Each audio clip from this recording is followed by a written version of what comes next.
Hello, are you ready? Hello, are you ready for the class?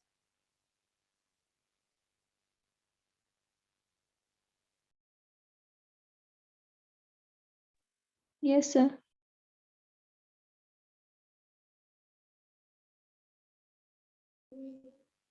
Only 17 participants are there. Am I audible? Hello, Yes. Yes, sir. audible.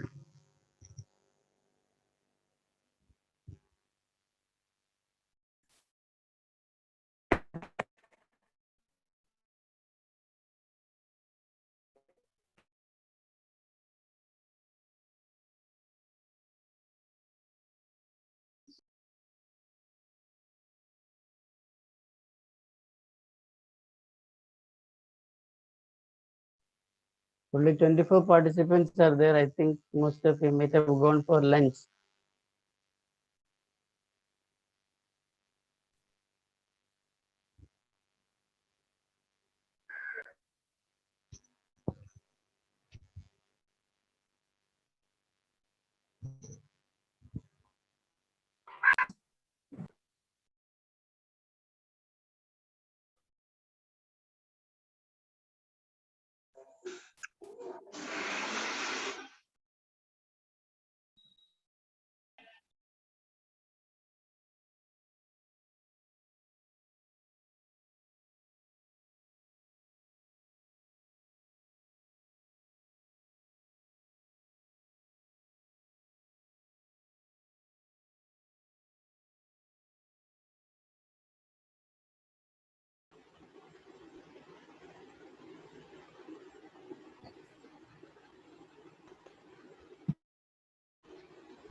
Shall I start the class?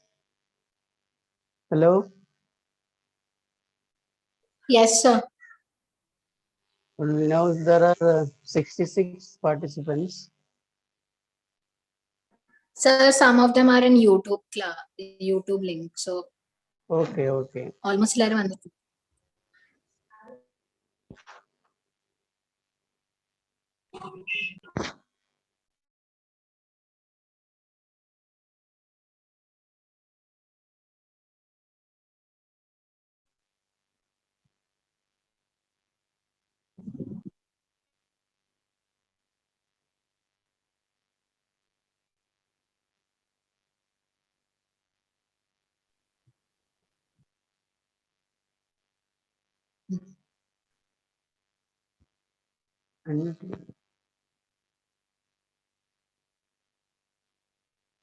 Are you able to see the screen? Hello, are you able to see the screen? Yes, sir. Yes, sir. Yes, sir. Okay. So welcome you all, 118 batch for the. So I welcome you on behalf of the Department of Forensic Medicine, and let me introduce myself.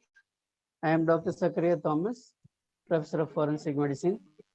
So today we'll have a discussion on the basic introductory chapter of forensic medicine. What is forensic medicine? What are the objectives of studying forensic medicine? What are the synonyms of forensic medicine?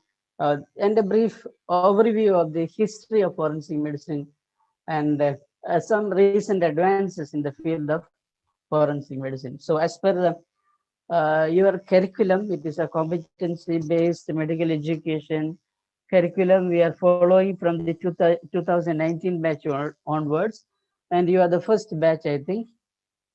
So so I wish you a very bright academic year ahead. In spite of this COVID pandemic, we are not able to see face to face, and unlike the previous batch, that is 116 batch or 117 batch, we will start your academics from the second professional phase 2 onwards, but you will have the university exam in phase 3 along with the ENT, ophthalmology, community medicine, and forensic medicine. Previously, pathology, microbiology, pharmacology, and forensic medicine were together having the second professional exam, and now the curriculum, the entire curriculum has changed, and you will be appearing in phase 3. So that point I have to stress. You will be appearing in phase 3 along with the ENT, ophthalmology, community medicine, and forensic medicine. Forensic medicine, you have got only one paper, university paper, of which 100 marks for theory, 3-hour paper for theory, and 100 marks of which 80 for practicals and 20 for Viva. So that's the split up of marks. So 200 marks total, 100 theory, 3-hour paper, and 80 practical, consisting of 2-hour practical plus Viva examination. So in phase 2, you have total 50 hours, 50, and lecture. There will be, as per the phase 2 curriculum, as per the CBME, the lecture will be about 15 hours, and a small group discussion of about 30 hours. So small group discussion most is about 30 hours, 30, and self-directed learning 5 hours. I hope you have got the curriculum with you. Have you got the curriculum with you? Please respond.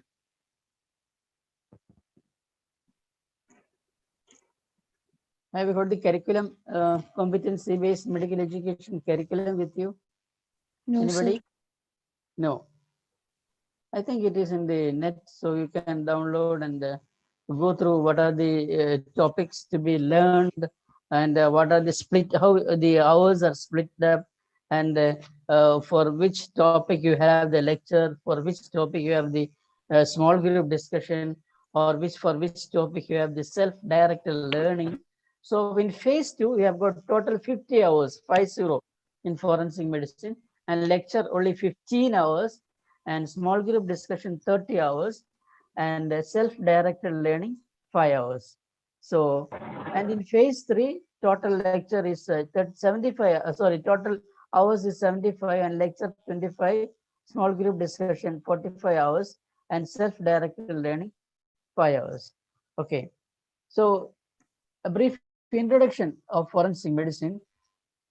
So I'll just start with a quote. This is the quote. I had never heard of forensic medicine when I decided to become a doctor. No, for that matter, I was drawn to the medical profession by a burning desire to relieve human suffering and pain.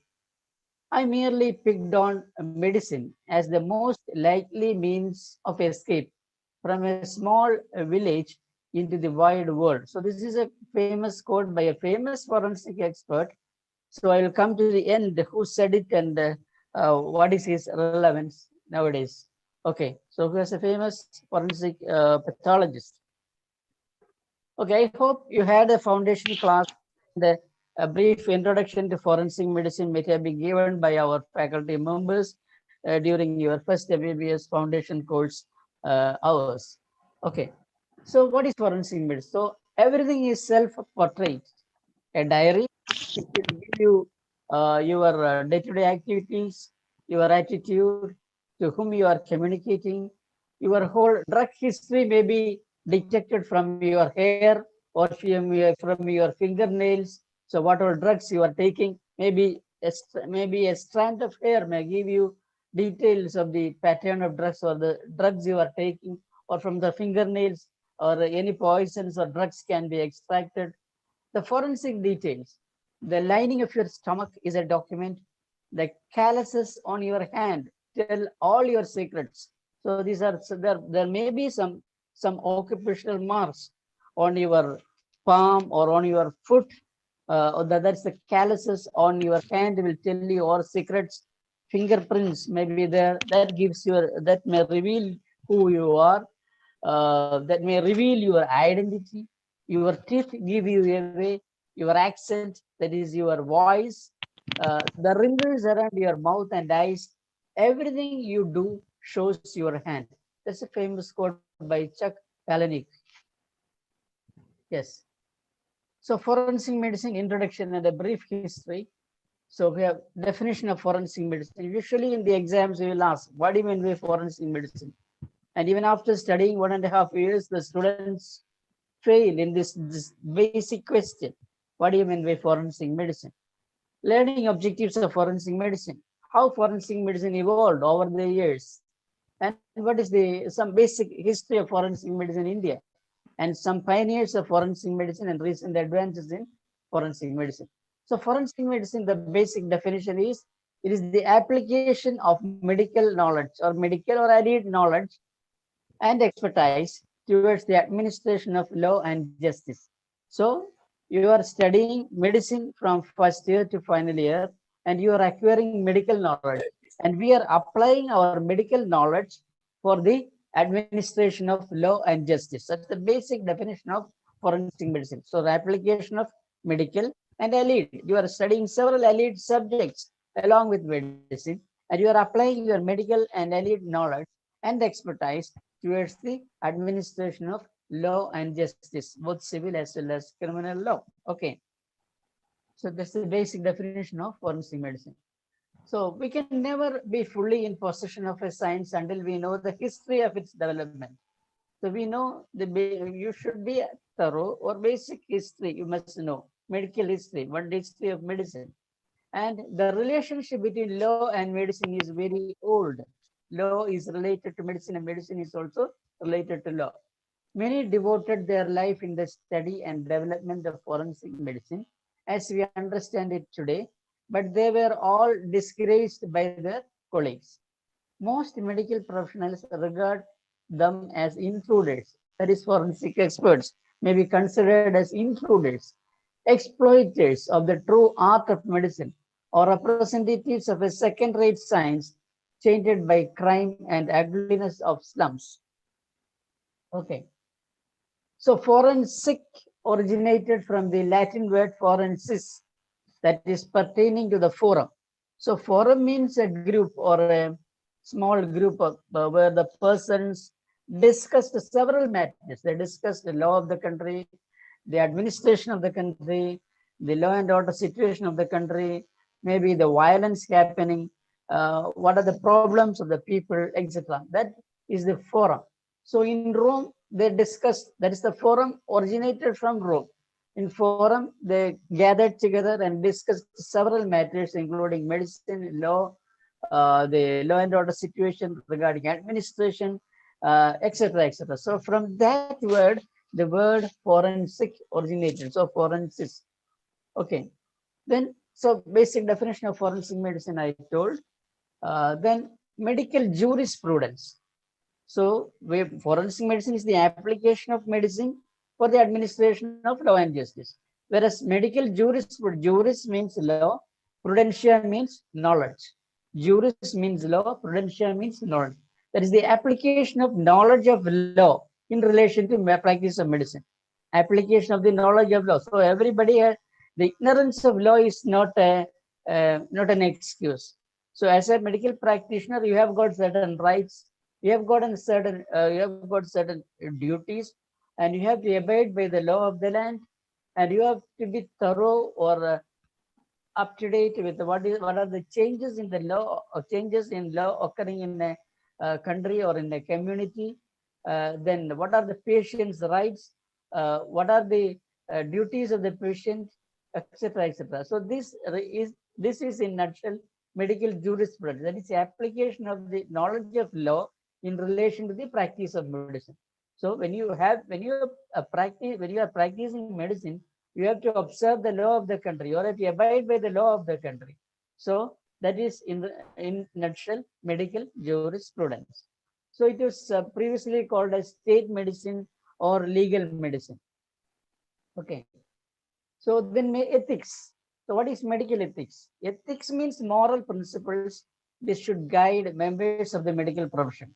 So ethics. So when we say his practice is not ethically correct.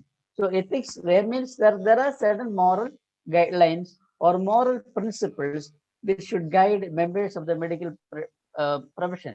So when you pass out as a doctor, you are taking the declaration, you are taking the Hippocratic Oath, and that Hippocratic Oath itself contains the ethical aspects of medical practice. So there are certain principles which should guide members of the medical profession. Then etiquette. Etiquette means the behavior or the conventional laws of courtesy observed between members of medical profession. So how one doctor has to behave to another doctor. So what is there must be certain etiquette. So how a student has to behave to his teacher, there must be an etiquette. So when it is based on medical etiquette, this is conventional laws of courtesy observed between members of medical profession. So ethics is moral principles. Etiquette is laws of courtesy observed between members of medical profession. Yes, so there are several branches of forensic medicine: forensic anthropology, forensic serology, forensic ballistics, forensic psychiatry, forensic pathology, and clinical forensic medicine. So, in nutshell, forensic anthropology means the study of human origin, human behavior, or the bones, a study of human remains. It may include the examination of human skeleton and to find out and to come to a certain conclusions. That is forensic anthropology. Forensic serology means the study of blood for crime investigation, for civil purpose, for paternity testing, for grouping, for crime investigation, etc. Forensic serology may be utilized. Then forensic ballistics, the study of arms and ammunitions, firearms, and the effects of injuries produced by firearms and their ammunitions. That is forensic ballistics. Then forensic psychiatry, that is the application of psychiatry for the purpose of law. That is both civil as well as for the criminal law. Then forensic pathology, that is the study of the violence and what are the changes, injuries, what are the changes occurring in our human body, in relation to injuries, in relation to a violent death, or in the, relation to sudden natural death, etc. Forensic pathology. So forensic pathology is a broad branch of forensic medicine, where we will be concentrating mainly on the changes of the pathological changes occurring in the human body in relation to various violence or any natural death occurring, natural death, and what are the changes occurring in the human body. Then clinical forensic medicine. So clinical forensic medicine is another aspect, or it's another branch of forensic medicine where, as a forensic expert, we have to examine, we examine individuals involved in medical legal cases. For example, we have to examine a rape victim involved of sexual violence, or we have to examine an accused involved in or a accused of a rape. Then victim examination, accused, then injury examination. Persons may be brought after sustaining injuries, and we have to examine how the injuries occurred, what is the cause of the injury, who who who inflicted those injury, what is the weapon, what was the weapon, what was the weapon responsible for producing the injury, like that. That is clinical. For then drunkenness examination, then examination of accused in case of potency examination. All these come under clinical forensic medicine. So clinical forensic medicine, we are examining individuals involved in violence, or individuals subjected to violence, or involved in medical legal cases, and we are helping the legal system of the country to carry out natural justice. So these are some of the branches of forensic medicine: anthropology, serology, ballistics, forensic psychiatry, forensic pathology, and clinical forensic medicine. So what are the learning objectives? So far we discussed what is forensic medicine, what is medical jurisprudence, what is medical ethics, what do you mean by etiquette, what are the several branches of forensic medicine. Why you want to study this subject in your second professional as well as in your third professional? Okay, are you following my class? Please respond. Are you following? Yes, sir. Is there any difficulty? No, Is sir. there any difficulty, or I want to explain something? Or if the slides are very clear? Yes, sir. Yes, sir. Okay, thank you. So why you want to study forensic medicine? One is the primary objective is to pass the exam, isn't it?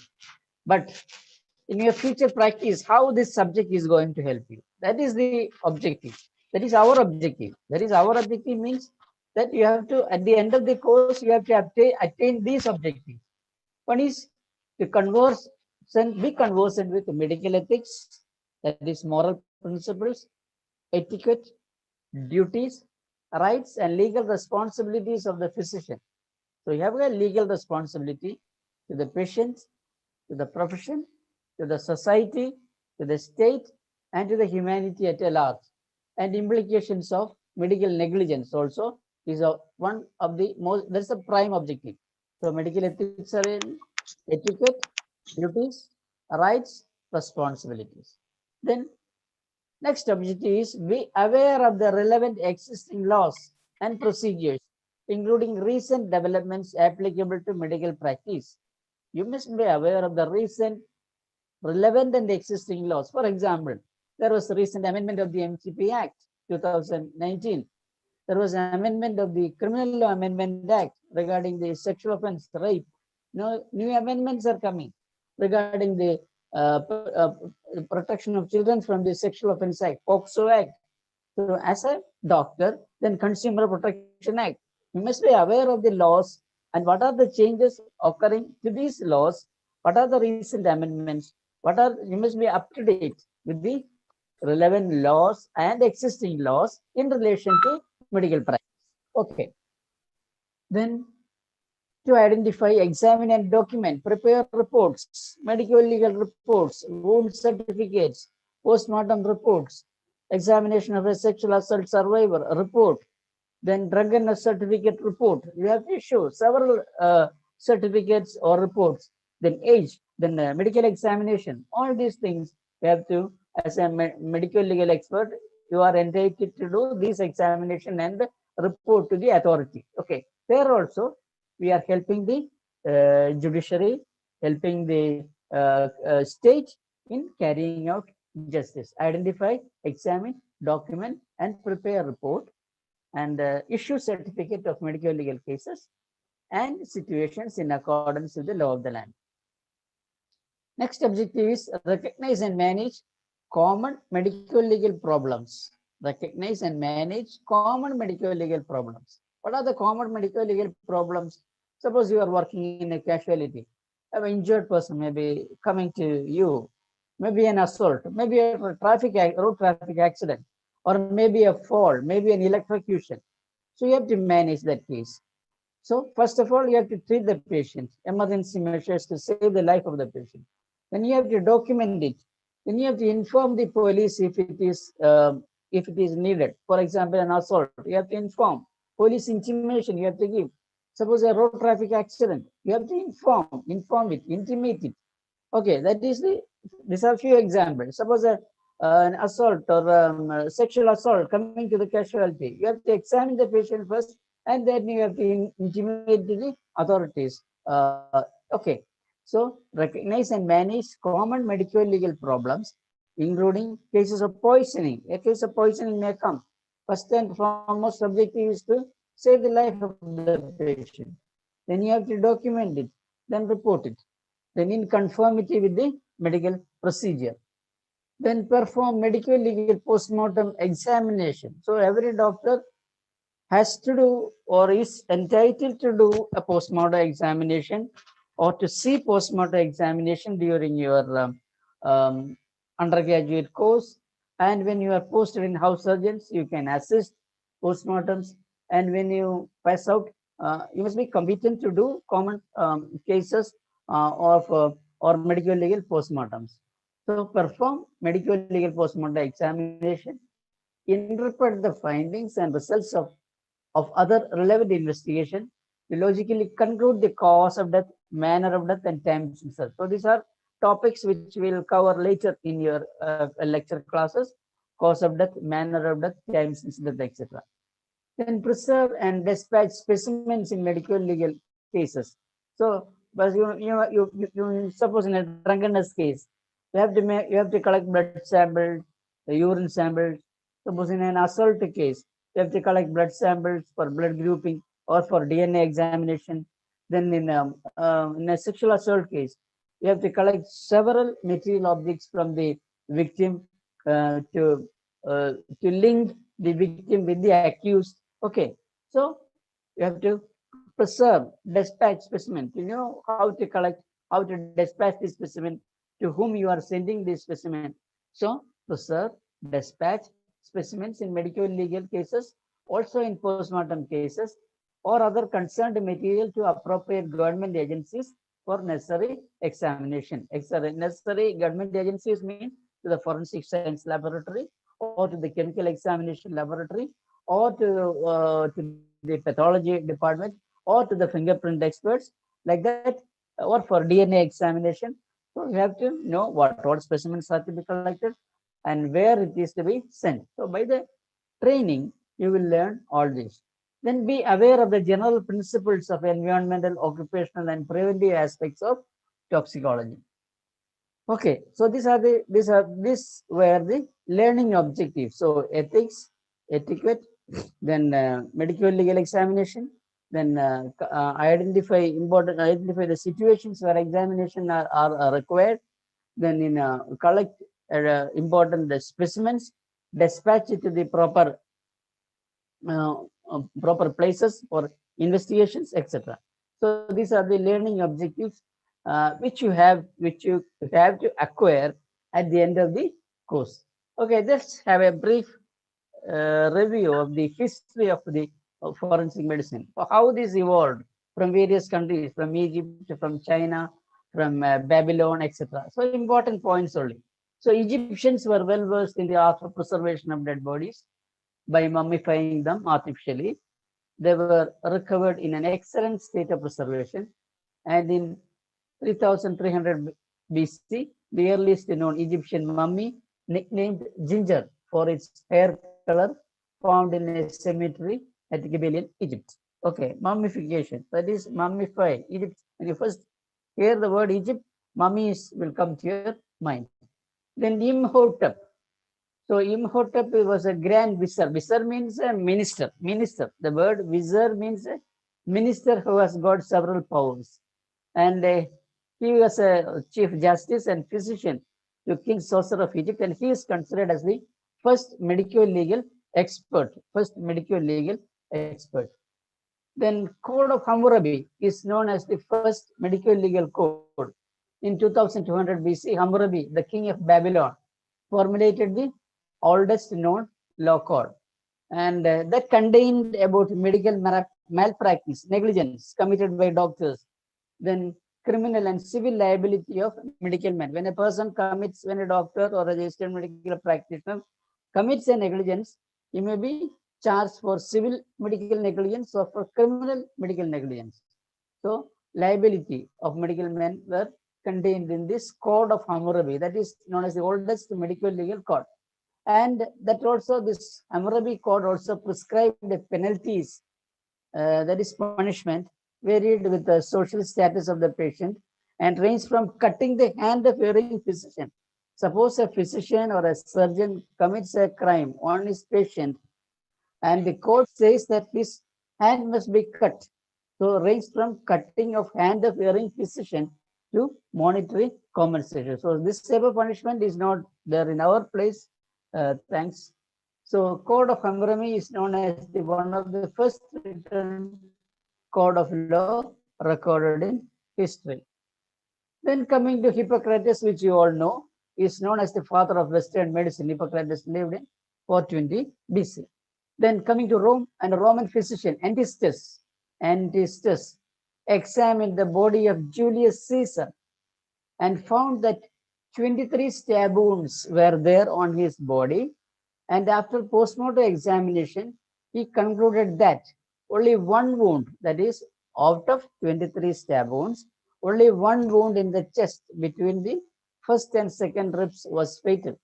And some authors say that this Antistus concluded, without opening the body of Julius Caesar, that only one wound between the first and second ribs was fatal.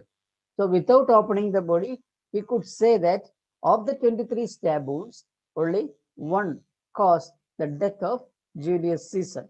So he is considered as an Antistus who conducted the, some others regard him as the person who conducted the first autopsy. Antistus examined the body of Julius Caesar. So death of Julius Caesar is a painting by Camusini.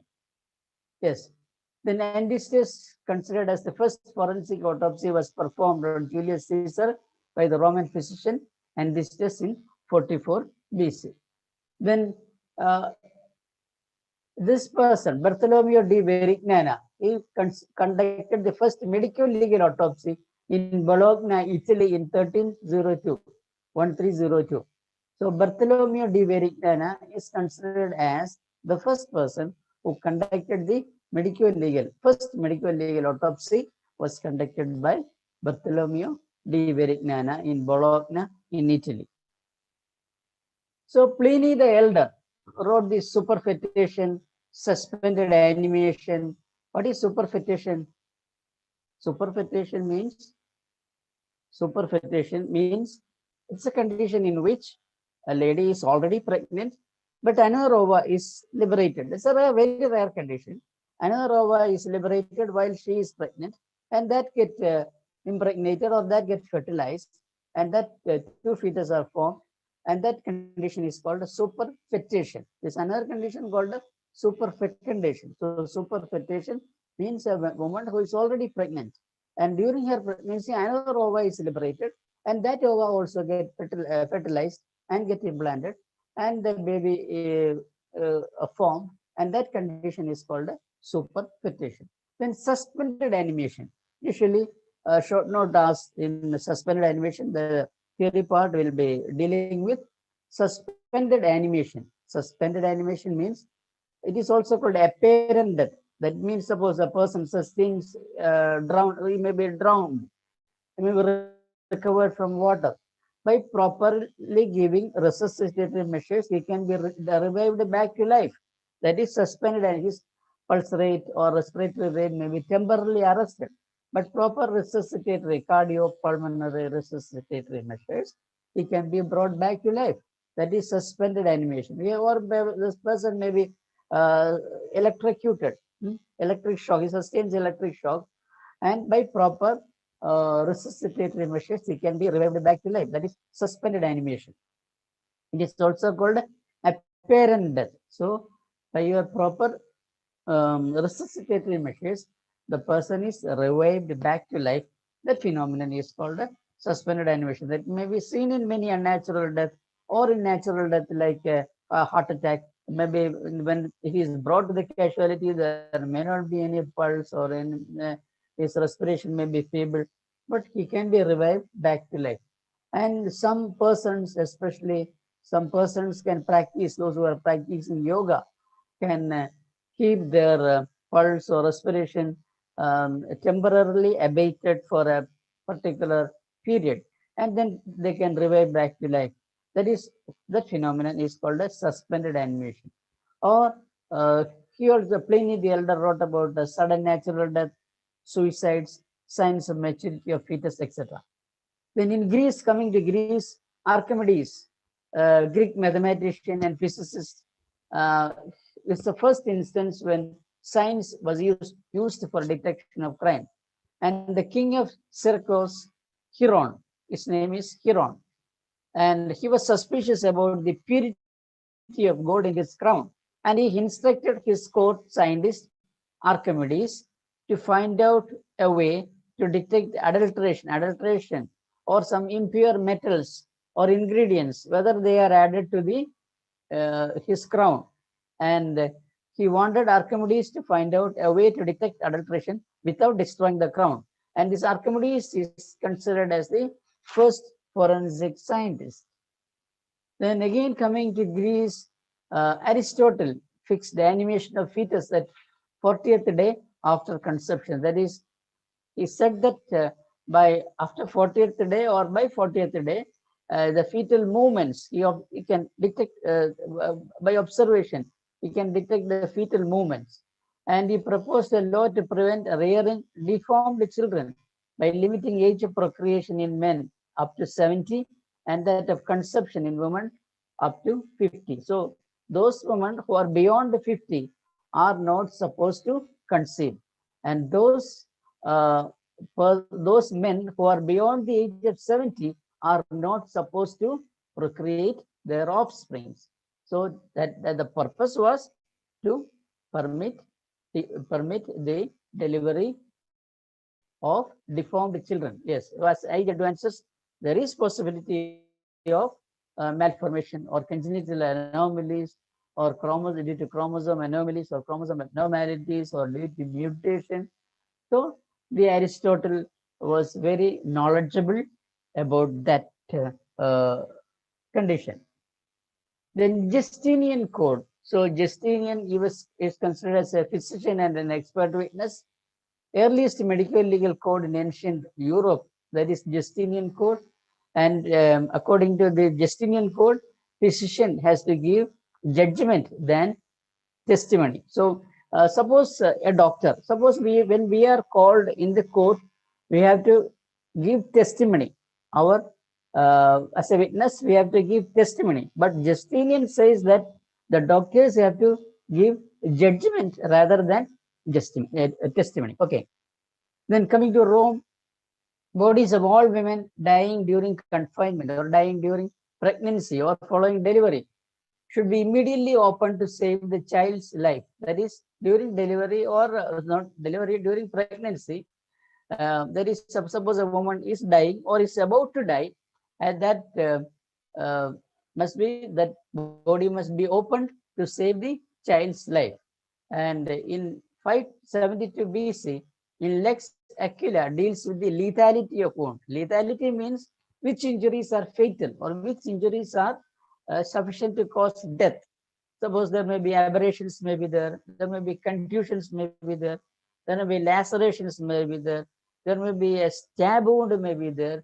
So by examining these wounds, Les Aquila says that of these injuries, you will be able to say which all injuries are fatal or which all injuries are sufficient to cause death of a person.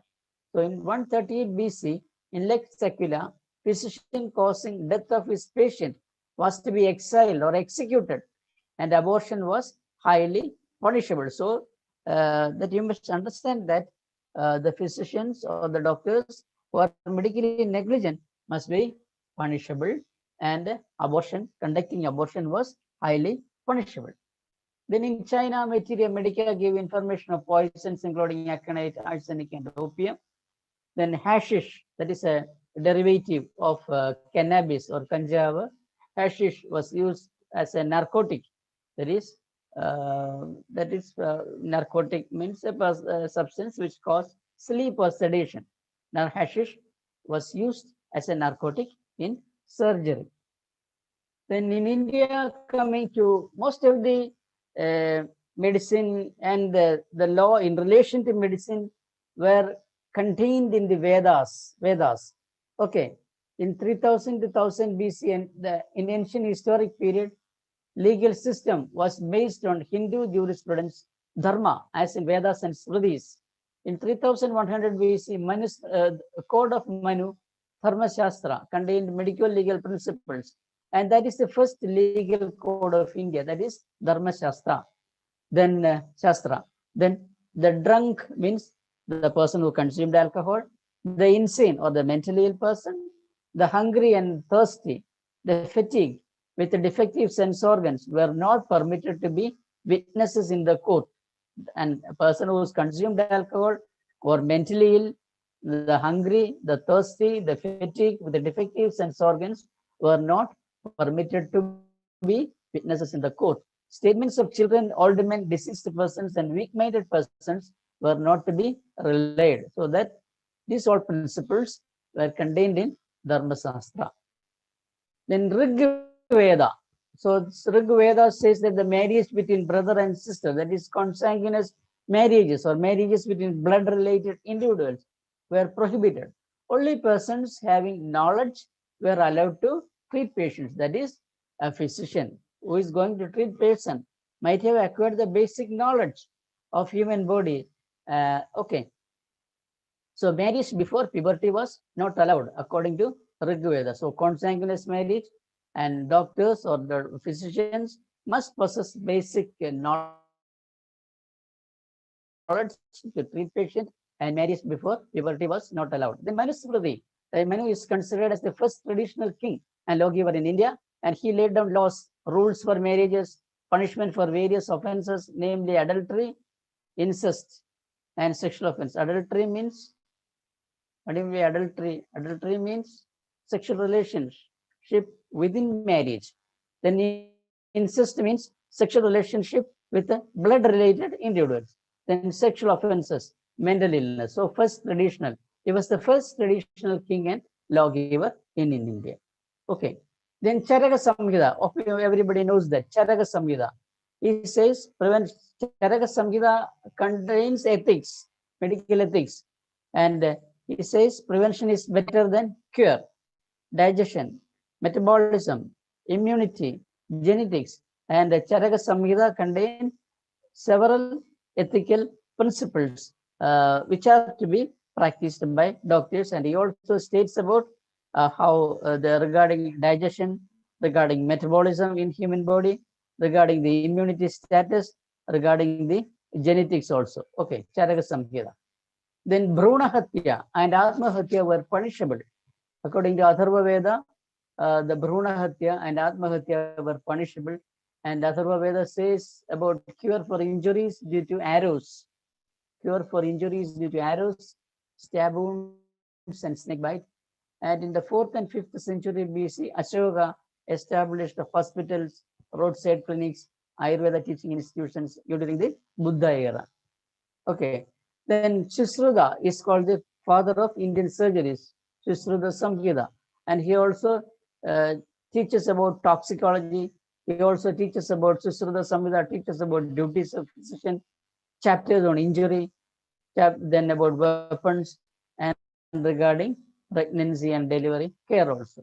Then Ardha Shastra of Kaudilya contained penal laws, means laws, and origin of legal medicine in India is considered is from Ardha Shastra of Kaudilya, and physicians were allowed to practice after king's approval. That is, suppose you pass out, you need registration from the state medical council. Like that, during that time, physicians were allowed to practice only after king's approval. You need a registration, temporary or permanent registration to practice. Okay, and they also Ardha Shastra also prescribed punishments for negligence and stated about postmortem examination. And coming to the first quote, which I showed in that slide, I had that this was said by Sir Sidney Smith. He is a famous medical legal expert, and he was the person behind revealing many undetected crimes also, Sidney Smith. So this is his autobiography, Sir Sidney Smith autobiography, mostly murder. And one case in which Sidney Smith was involved was that while he was practicing in Egypt, three bones, one innominate bone and a sacrum was recovered from a well.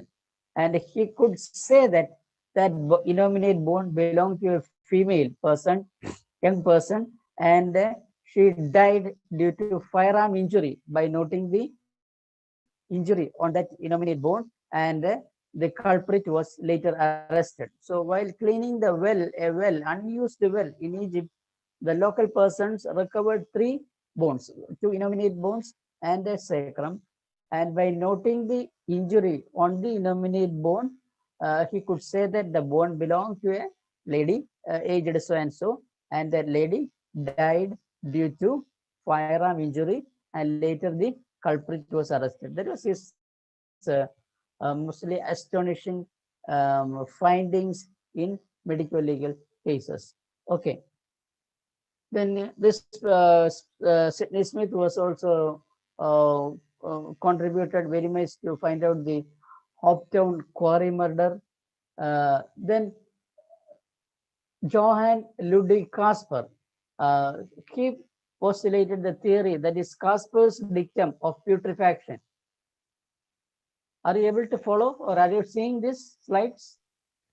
Hello? Yes, sir. Yes, sir. Yes, sir.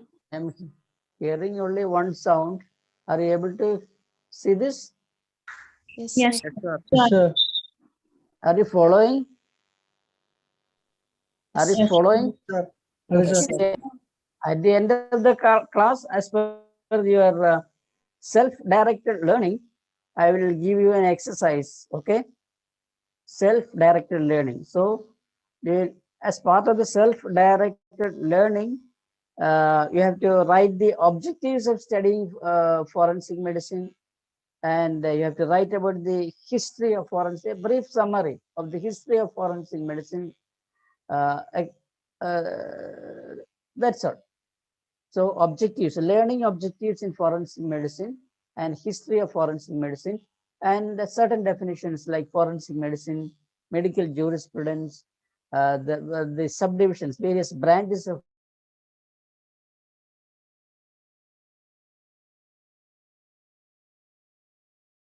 forensic medicine, medical ethics, published regarding forensic dissection in 1850, and he also published a practical manual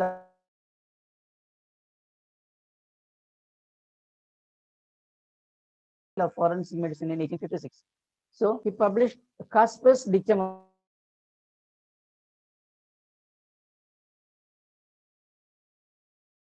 putrefaction. Kasper's dictum. What is? Do you know what is Kasper's dictum? Is suppose a dead body is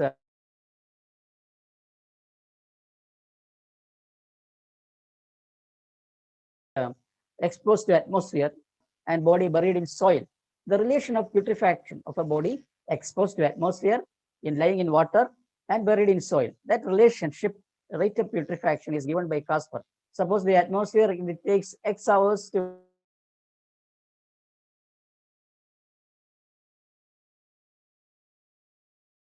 putrefy, it may take 2x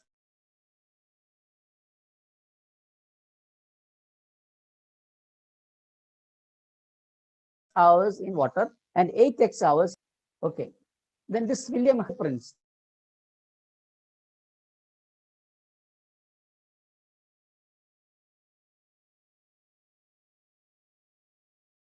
Giving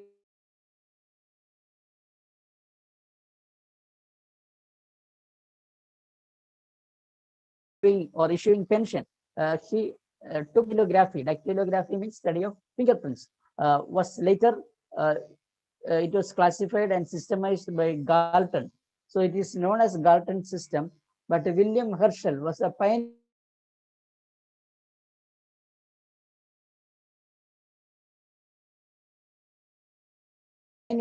of this scientific study of fingerprints.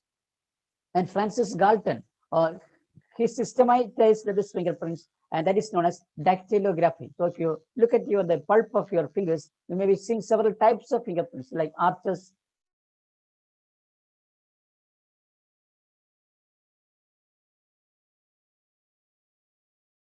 word, loop. So arches may be further classified inward loop, central pocket loop, double loop, lateral pocket loop, plain word, and accidental. So Francis Galton systematized and studied fingerprints, and the scientific study of fingerprints is known as dactylography. Dactylography. Okay.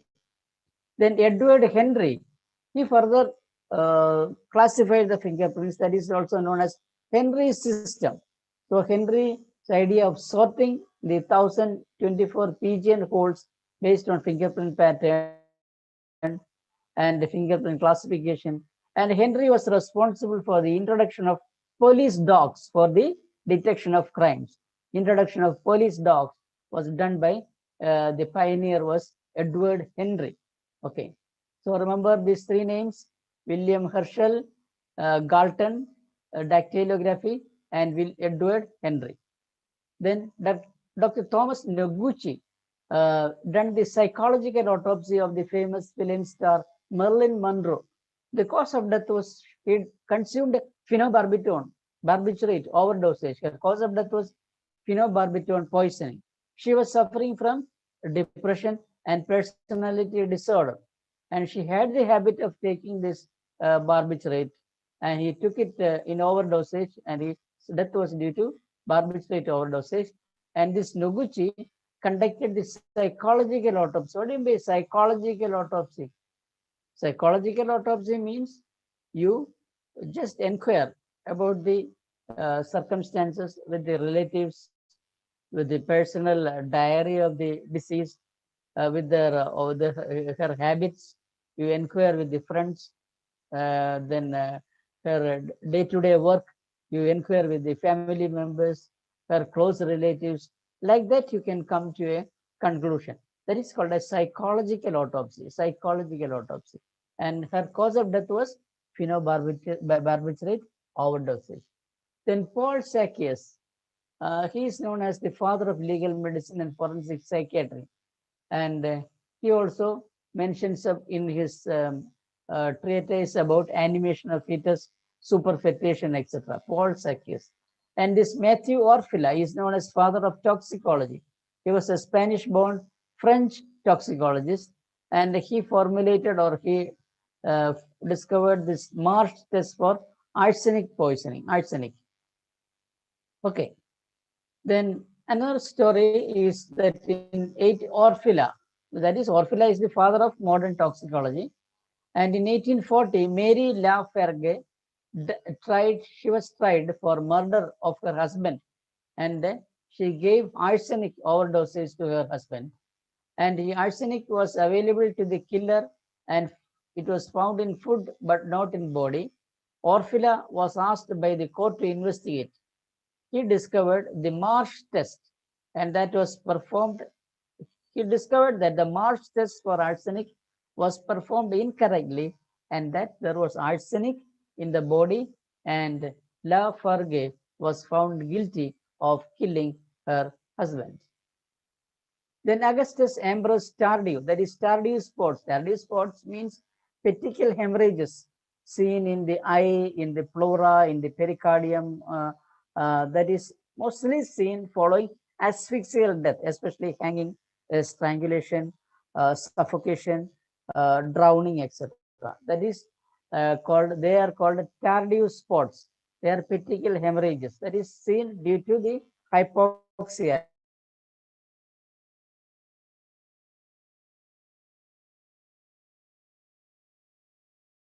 Due to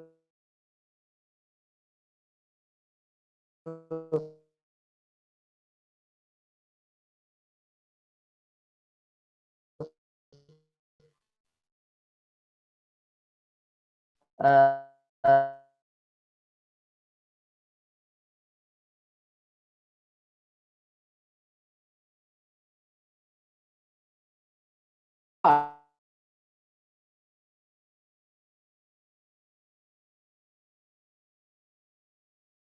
Lockhart, that is famous Lockhart's, and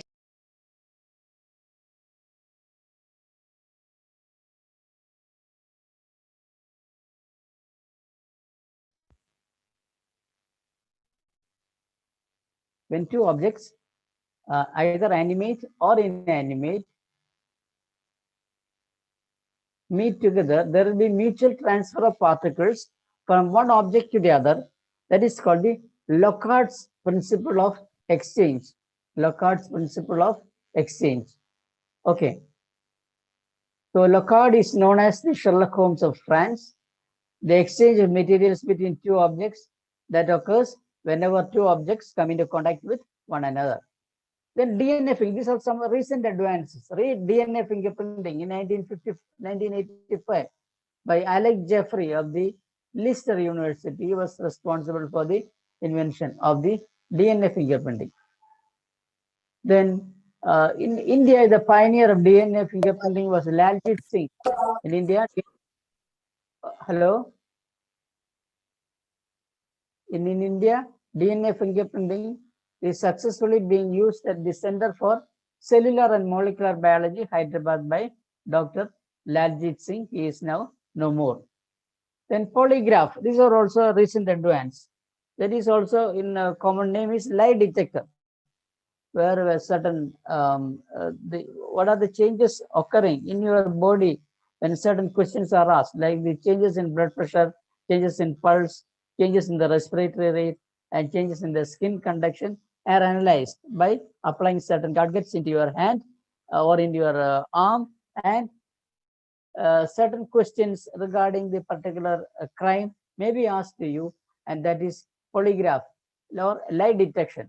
So DNA fingerprinting, then polygraph, when another is brain fingerprinting. Certain electrodes are connected on the scalp or on the head, and the computer, you are sitting in front of a computer, and the computer shows certain images or certain facts regarding a particular crime, and certain electroencephalographic waves may be formed, detected or formed in your brain, and that is detected by the computer, and that is analyzed and to know whether you have committed a particular crime or not. That is brain fingerprinting, discovered by Lawrence Farwell. Lawrence Farwell. So polygraph discovered by J.A. Larson, and brain fingerprinting by Lawrence Farwell.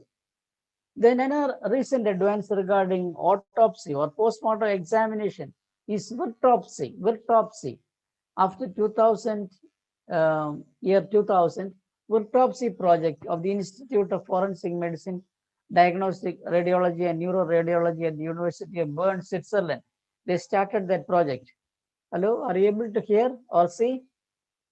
Hello, I want to know whether are you able to see the slides, or Yes, whether there is any problem with the internet. The slide Are you able to visible. see? Slide കാണാൻ വയ്യ sir. Slide. കുറച്ച് Slide നേരം കാണുന്നില്ല. വല്ലതും ഇല്ല sir. Okay, okay. I think there's a problem with the internet or the connection. Let's try.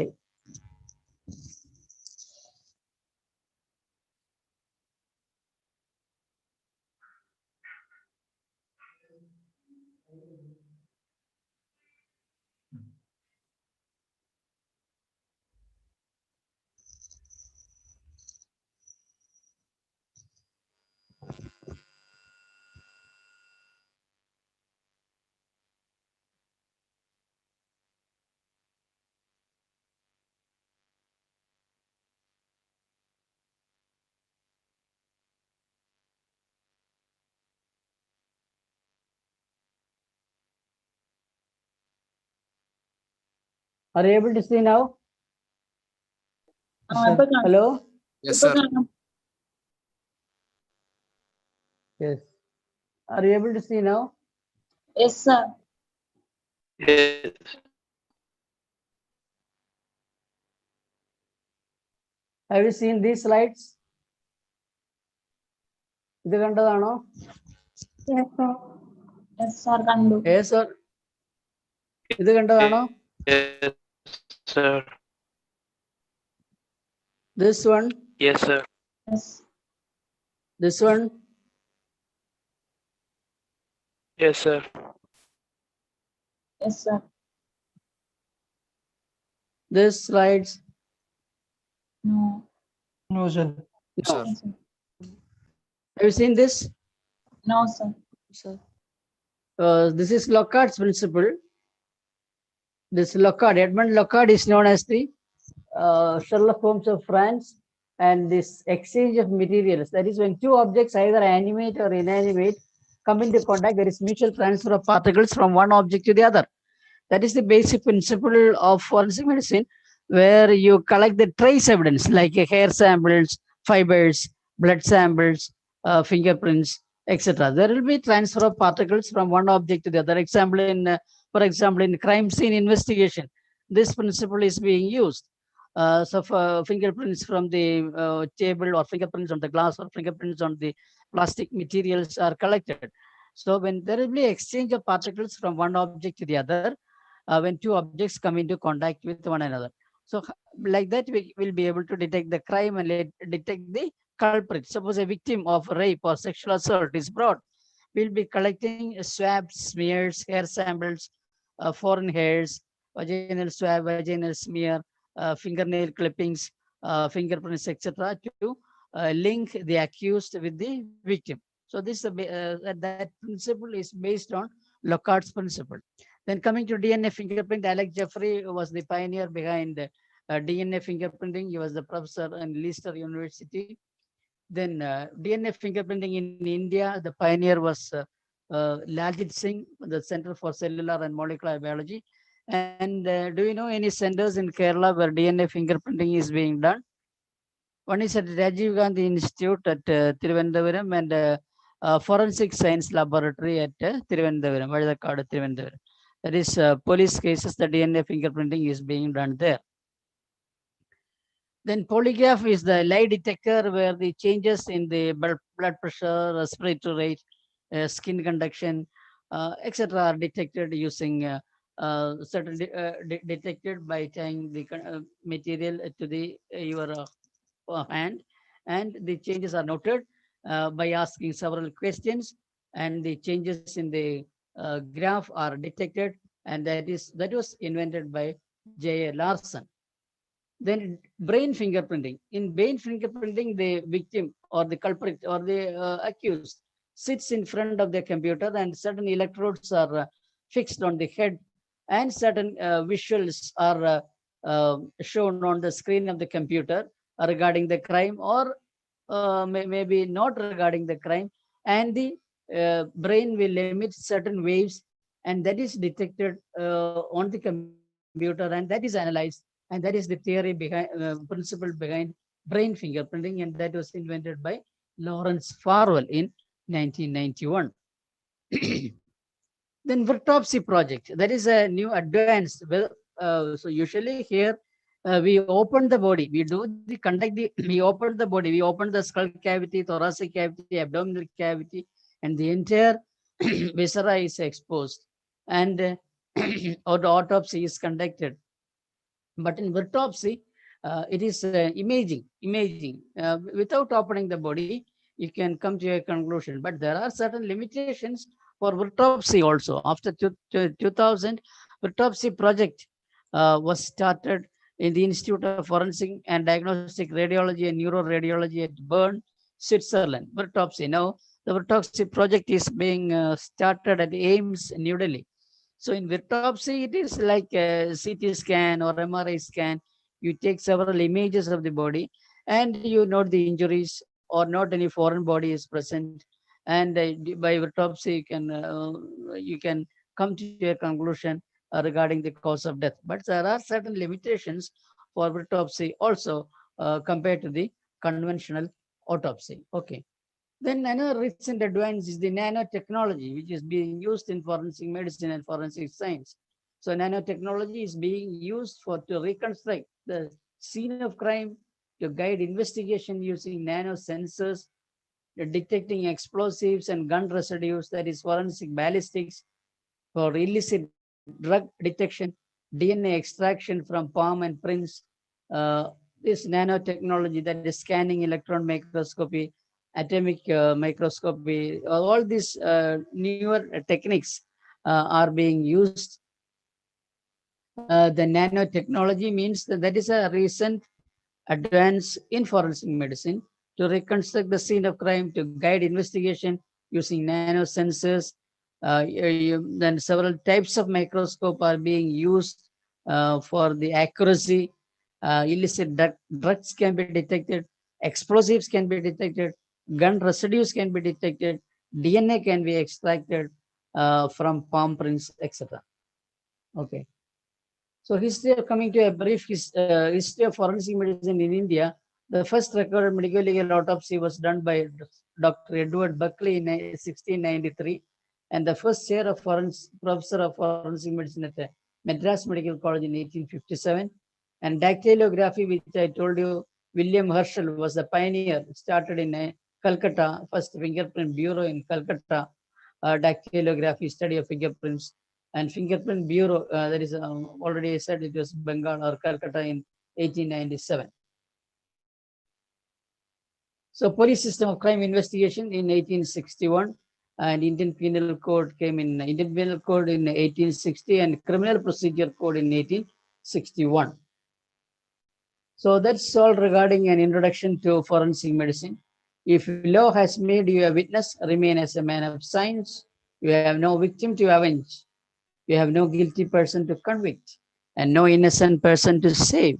You must bear testimony within the limits of science. That is our principle. So if law has made you a witness, remain as a man of science. You have no victim to avenge, no guilty person to convict, and no innocent person to save. You must bear testimony within the limits of science. So stay home, stay safe. Any questions to be asked? Hello? Any questions to be asked? No, sir. sir. Yeah? No, sir. So have you started reading or just enjoying the online classes?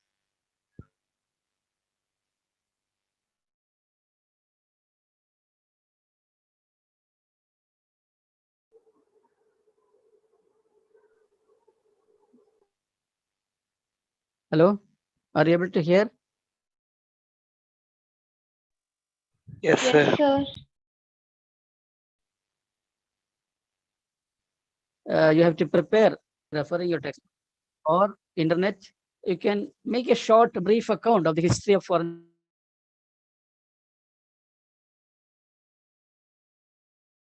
medicine, history of forensic definitions of forensic medicine, medical jurisprudence, medical ethics, etiquette, the various branches of forensic medicine, and history of forensic medicine, a brief account. So these are the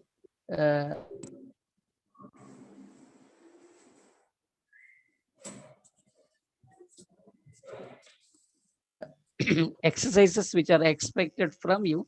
So you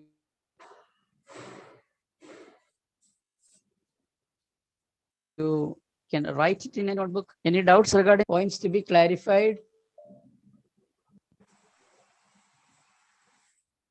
No, sir. No, sir. Any points to be clarified? Silly doubt you can ask. Silly doubt. Anything to be clarified? Any points to be clarified or anything? You haven't asked about what all textbooks you have to buy or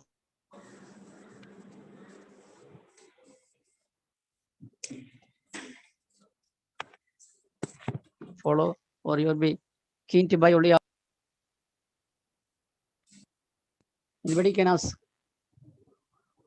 Hello? Any problem? Sir, refer ചെയ്യാനോ textbook ഏത്? Textbook, there is a textbook of forensic medicine and toxicology by Dr.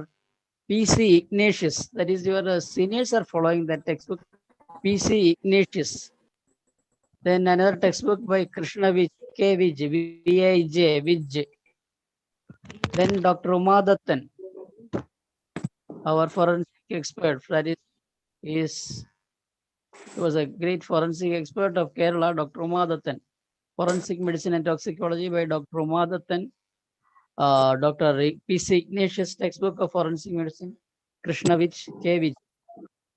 Then so many textbooks are coming up nowadays. You can buy or follow any textbooks which are prescribed by the Kerala University of Health Science, no problem.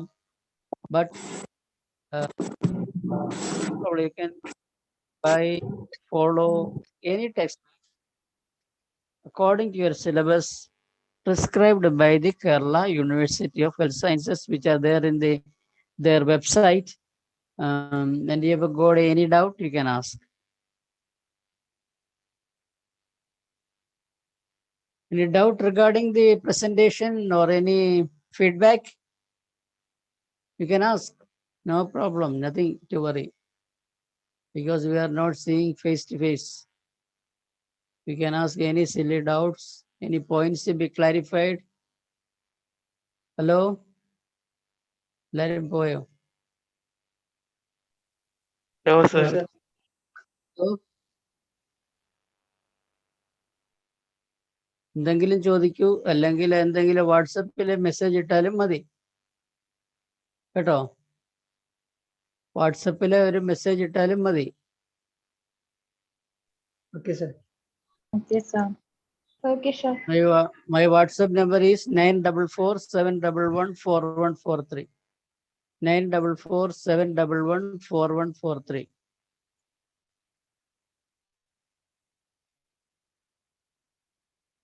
Participants.